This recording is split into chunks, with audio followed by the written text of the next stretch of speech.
Yun, what's up mga Gaston? So, another video for today. So, bago tayo magsara, i-vlog lang natin. May mga nagtatanong kasi kung ano yung pipe natin. So, bagong lahat, intro muna.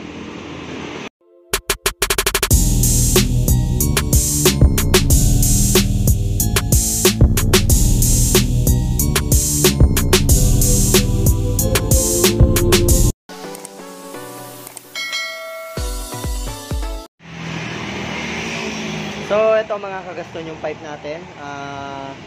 Naka-canister tayo ng Raider carb type, reborn. Ayan, black canister. Tapos, naka-big elbow tayo na 51 mm. Pero yung canister po natin is calcal pipe po siya. So, ganito yung tunog niya mga kagaston. So, i-start muna natin yung motor. Ayan yung tunog ng pipe natin mga kagaston. Ganyan siya kapag naka-under lang, kapag di natin ginagas or pinipigay yung silinyador.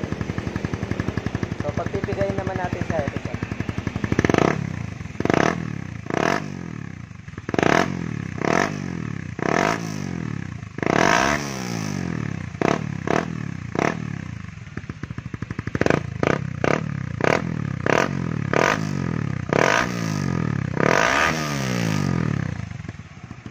So, yan yung tunog ng pipe natin mga kagaston.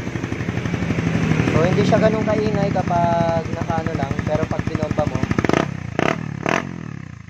so, halos tunog siya ng apido, pero mas pinahina sa apido. Biritin natin.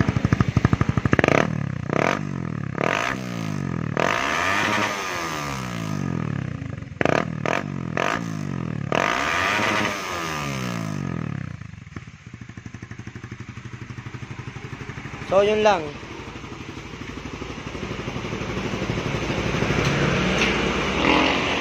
So, ngayon naman kung magtatanong kayo kung wala bang pugak, actually, nakaano po tayo, 10 holes injector, pan GXSR or GXSS, para mabawasan yung kanyang pugak at saka mas maganda yung kanyang RPM response, throttle response, tsaka aggressive. Yun yung advantage din kasi ng 10 holes injector. At saka kung ikaw ay naka aftermarket pipe like Apido, tulad nito big elbow, tapos canister carb, kung stock ECU lang, hindi siya na remap, mas maganda lagyan mo siya ng, sabayan mo siyang palitan ng 10 holes injector. Hindi man mawawala lahat yung pugak, pero meron man siya konting-konti na lang. So yun yung advantage ng 10 holes injector.